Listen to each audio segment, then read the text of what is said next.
Pozdrav svima! Danas vam donosim recept za pravu domaću kukuruzu ili kako neki kažu prohu.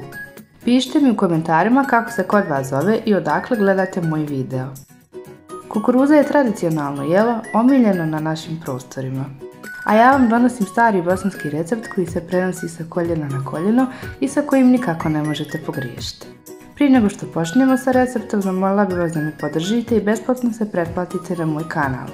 Za pripremu vam neće trebati više od 5 minuta, a proizvod koji izađe iz rerne je savršen.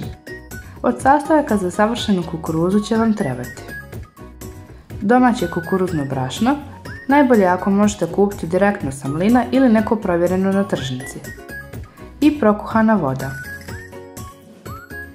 U jednu dublju posudu naspite kukuruzno brašno pa postepeno dodajte vrelu vodu. Koristeći kuhaču lagano miješajte dok ne dobijete smjesu koja ne smije biti rijetka. Zato je bitno da postepeno dodajete vodu kako bi se formirala prava smjesa. Prava bosanska kukuruza se pravi od samo dva sastojka, a to su kukuruzno brašno i voda. Ne dodaju se ni šećer, ni so, niti bilo koji drugi dodaci. Kada ste dobro umjesili smjes drvenom kašikom, počnite mijesti rukom kako bi pokupili višak brašna sa dna. Pripremite drugu dublju zdjelu koju ćete nakvasiti vodom kako bi kukuruza kasnije mogla lakše ispasti.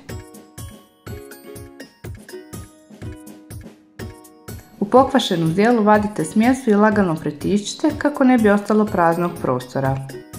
Na taj način vam se oblikovana kukuruza neće rasuti kada je budete vadili iz zdjeli.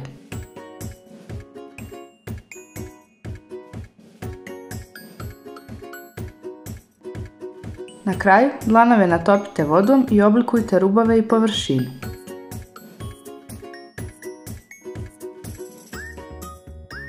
Zatim protresite zdjelu kako bi se tijesto lagano odvojilo od stranica i rubova zdjeli.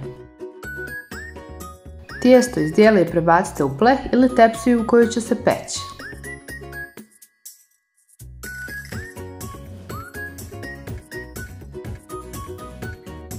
Zatim lagano pritisnite da ga oblikujete i izravnate prije nego što ga stavite na pečenje.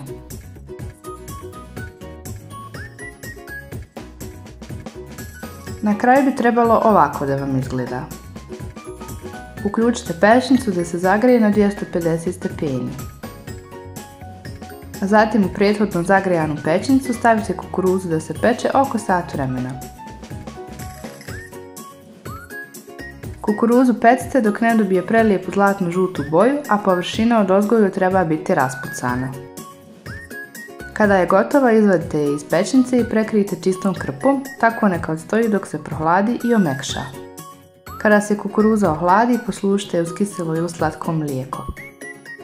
Tako su tradicionalno služile naše nane, što se prenosilo i na ostale generacije. Ako vam se video sviđa, ostavite mi like u znak podrške i ne zaboravite se besplatno pretplatiti na moj kanal. Zapratite me i na Instagramu, moj profil je prahnulo.me i šaljite mi slike vaše kukuruze. Nadam se da ste uživali, veliki pozdrav!